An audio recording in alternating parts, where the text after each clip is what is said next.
13 अप्रैल 1919 को जो अमृतसर में जलियांवाला बाग हत्याकांड हुआ था, उस हत्याकांड पर आज हम लोग चर्चा करेंगे।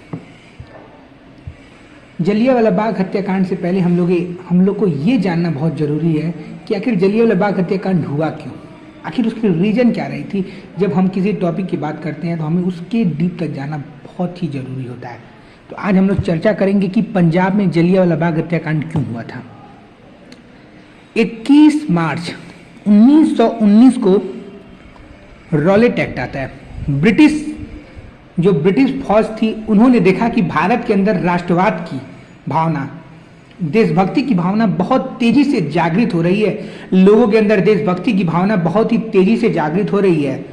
तो उन्होंने रॉलेट एक्ट ला दिया। 21 मार्च 1919 को भारत में रॉलेट एक्ट आता है। महात्मा गांधी जी ने रॉलेट एक्ट को काला कानून कहा था। काला कानून कहने के पीछे सबसे बड़ा कारण ये था कि जो रॉलेट एक्ट था उसमें 3 बातें थी कि अंग्रेज जिस व्यक्ति को चाहे, जिसके अंदर बहुत ज़्यादा अंग्रेजों के खिलाफ नफरत हो, अंग्रेजों के खिलाफ बहुत ही ज़्यादा वो व्यक्ति लोगों में, अंग्रेजों के खिलाफ मतलब जो व्यक्ति है वो लोगों में अंग्रेजों के खिलाफ बहुत ही ज़्यादा अफवाहें फैला रहा हो, अंग्रेजों के खिलाफ लोगों को भड़का रहा हो, तो अंग्रेज ने क्या किया, रॉलेट एक्ट ले आया। रॉलेट एक्ट में 3 चीज़ें थी। पहला कि किसी भी व्यक्ति को अगर अंग्रेज को लगता है कि ये हमारे लिए बहुत ही हानिकारक है तो उसको जेल में डाल देंगे। ना वो कोई अपील कर पाएगा, ना वो कोई दलील कर पाएगा, और ना ही वो कोई वकील कर पाएगा। इसका मतलब क्या है, जब कोई व्यक्ति को अगर हम जेल में डालते हैं तो हमारा संविधान क्या कहता है कि वो दलील भी कर सकता है, वकील भी कर सकता है, अपील भी कर सकता है।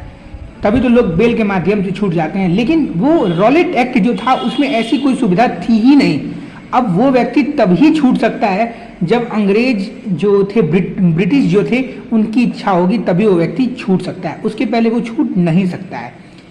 तो जब रॉलेट एक्ट आता है 10 अप्रैल का वो दिन हमें अभी भी याद आता है कि वो 10 अप्रैल का जो वो दिन था, डॉक्टर सत्यपाल और डॉक्टर सैफुद्दीन किचकी जो थे वो 10 अप्रैल को बहुत ही शांतिपूर्ण तरीके से एक रैली निकाल रहे थे, जिसमें जनरल डायर के आदेश पर उन्हें गिरफ्तार कर लिया जाता है।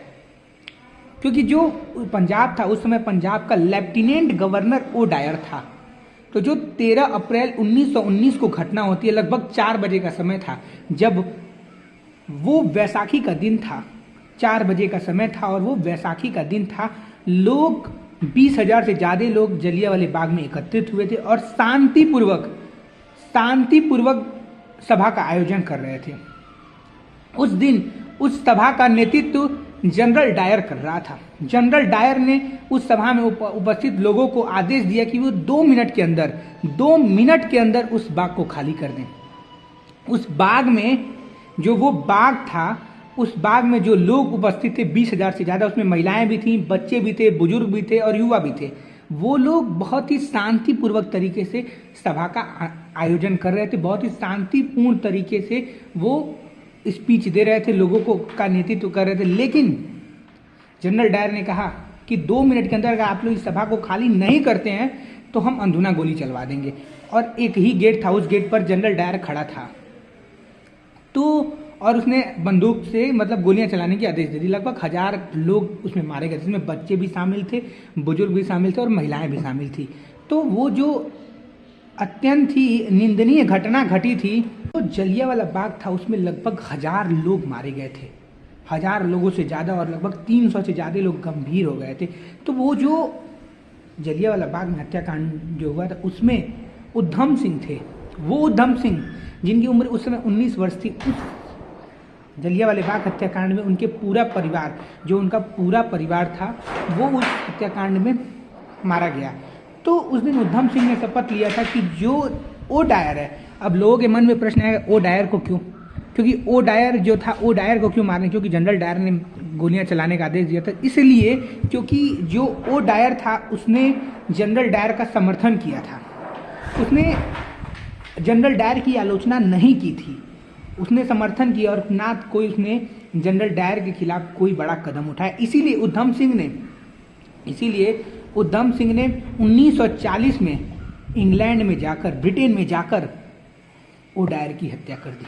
और भारत के एकमात्र ऐसे उनके बाद एक मदन लाल ढिंगड़ा भी थे। ऐसे 2 लोग ही थे जिन्हें ब्रिटेन में फांसी दी गई है। 31 जुलाई 1940 को उधम सिंह को ब्रिटेन में फांसी दे दिया जाता है। तो सोचिए कि ऐसी घटना क्यों हुई, जलियांवाला बाग हत्याकांड। तो बहुत कंप्लीट कौन करी।